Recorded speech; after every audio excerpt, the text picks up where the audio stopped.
ભાવનગર લઠ્ઠાકાંડને લઈને હવે સૌથી મોટી બાબત સામે આવી રહી છે, કારણ કે મોતનો આંકડો પણ વધ્યો છે અને આખી બાબતને લઈને હવે deputy CM Harsh Sanghavi action મોડમાં આવ્યા છે. શું છે સમગ્ર મામલો, એની વિગતે ચર્ચા કરીશું. નમસ્કાર, હું છું ઉજ્જવલ અને આપ જોઈ રહ્યા છો નિર્ભય ન્યૂઝ. ભાવનગરમાંથી એક બાબત સામે આવી કે જ્યાં નકલી દારૂ પીવાને કારણે એક યુવકની તબિયત લથડી. ત્યારબાદ આખી બાબતને લઈને ચર્ચાઓએ વેગ પકડ્યો અને વાત એવી સામે આવી કે આખી બાબતમાં 14થી વધુ યુવકો છે, એમની સારવાર પણ થઈ રહી હતી.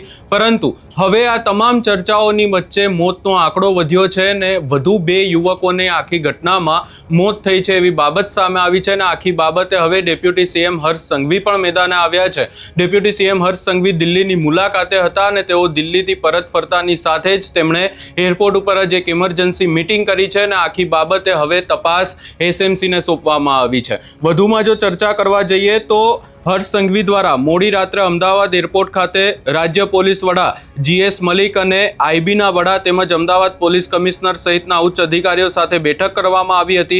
ભાવનગરમાં જે નકલી દારૂના વેચાણથી થયેલા મોત અને લોકોની તબિયત લથડી હોવાને પગલે નાયબ મુખ્યમંત્રીએ અધિકારીઓ સાથે ચર્ચા કરી અને સૂત્રોના જણાવ્યા મુજબ સમગ્ર મામલે સ્ટેટ મોનિટરિંગ સેલની ટીમને તપાસ સોંપવામાં આવી છે. એસપી મયુર ચાવડાએ તાત્કાલિક ભાવનગર મોકલી અને આ ઘટનામાં કડકમાં કડક કાર્યવાહી કરવાની પણ સૂચના આપવામાં આવી છે.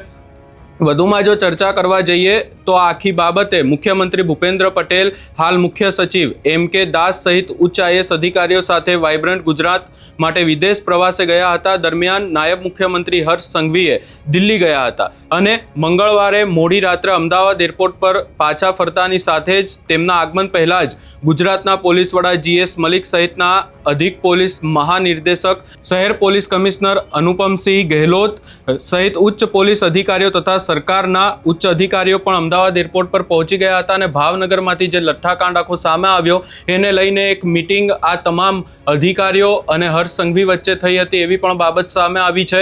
ખાસ કરીને આમાં હવે સ્ટેટ મોનિટરિંગ સેલને આખી બાબતે તપાસ સોંપવામાં આવી છે. પરંતુ અહીંયા વધુમાં ચર્ચા કરવા જઈએ તો હજી પણ અનેક જે યુવાનો છે એ સારવાર હેઠળ છે ને આમાં હજી પણ મોતનો આંકડો વધી શકે છે એવી પણ ચર્ચાઓ થઈ રહી છે. અહીંયા સવાલો પોલીસની કાર્યવાહીની સામે પણ ઊભા થઈ રહ્યા છે. આપણે જોઈએ છે કે ભાવનગર પોલીસ હંમેશા ચર્ચામાં આવે છે અને હવે ફરી એકવાર ચર્ચામાં આવી છે, કારણ કે એવી વાતો અનેક થાય છે કે ગુજરાતમાં દારૂબંધી છે અને કોઈ પણ જગ્યાએ દારૂ મળતું નથી. પરંતુ આ જે લઠ્ઠાકાંડ આખો સામે આવ્યો એને લઈને હવે ગુજરાતનું આખું તંત્ર ક્યાંક ને ક્યાંક હાલ હરકતમાં છે. અનેક બાબતોને લઈને તપાસ પણ ચાલુ કરવામાં આવી છે. ખાસ કરીને જો ચર્ચા કરવા જઈએ તો આખી બાબત જ્યારે સામે આવી હતી ત્યારે જ કાર્યવાહી પણ ચાલુ પોલીસ દ્વારા કરી દેવામાં આવી હતી ને મોડી રાત્રે આપણે જોયું કે કેવી રીતે પોલીસના જે SP નીતિશ પાંડે છે ત્યાંના એ પણ પહોંચી ગયા હતા અને તેમના દ્વારા પણ તપાસ કરવામાં આવી રહી છે.